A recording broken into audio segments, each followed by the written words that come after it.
Aurélien Bory avec Taoub, il y a 10 ans, on découvrait déjà, grâce à vous, ces acrobates de Tanger. Ça vous tenait à cœur de poursuivre l'aventure 10 ans après, si l'on peut dire?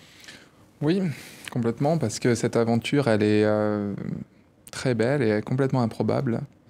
Il y a 10 ans, Sanel Kamouni, qui est une Tangéroise, me rencontrait à Toulouse, et puis elle découvrait mon travail. Et elle faisait ce constat simple: il existe beaucoup d'acrobates au Maroc et il n'existe aucune création. Est-ce que ça te branche de venir essayer quelque chose là-bas? Et je suis parti à Tanger. On a rencontré une famille, la famille Amish, acrobate depuis 7 générations. Et j'ai fait un atelier avec eux d'abord pour se rencontrer, pour se connaître. Et rentrer en France, j'ai eu l'idée de Taoub. Donc je suis revenu, on a fait Taoub, c'est sorti en juin 2004. Sana avait organisé toute une tournée pour le Maroc. Et puis c'est un spectacle qui ensuite complètement dépassé nos espérances.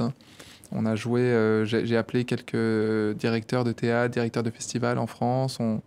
Et petit à petit, c'est un spectacle qui s'est fait connaître et qui a ensuite tourné pendant 6-7 ans, plus de 350 représentations. Donc ça a été on a joué notamment au Brésil, dans beaucoup de pays du monde, 3 semaines à New York. Enfin, c'était une histoire qui n'arrêtait pas de nous surprendre.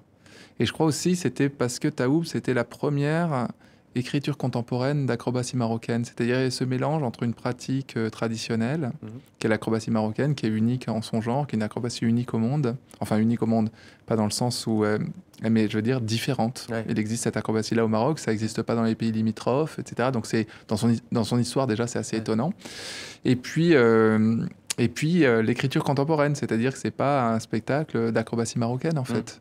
Alors justement, vous avez décidé de plonger ces 13 artistes, ces 13 acrobates, au cœur des racines même de leur art. Est-ce que vous pouvez nous dire quand est-ce qu'est né et comment est né, qui en est le précurseur, cette acrobatie marocaine?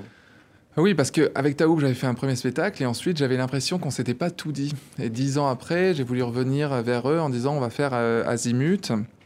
Je leur ai proposé ça parce que quand même, au départ, cette acrobatie, c'est pas un art spectaculaire, c'est une pratique rituelle, une pratique soufie.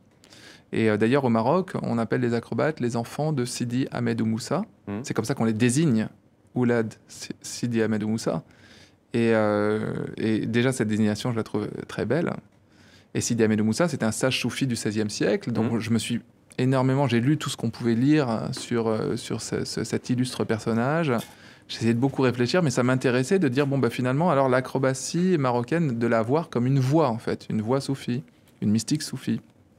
Mais on le retrouve, par exemple, dans les mouvements en cercle, on le retrouve aussi dans certaines pyramides. Justement, quand ils se montent dessus, au Maroc, en fait, c'est un porteur qui porte tout le monde. Il y a beaucoup cette figure-là. Donc, j'y ai vu, en fait, une sorte de désir de fusion comme ça. Tout le monde qui devient un.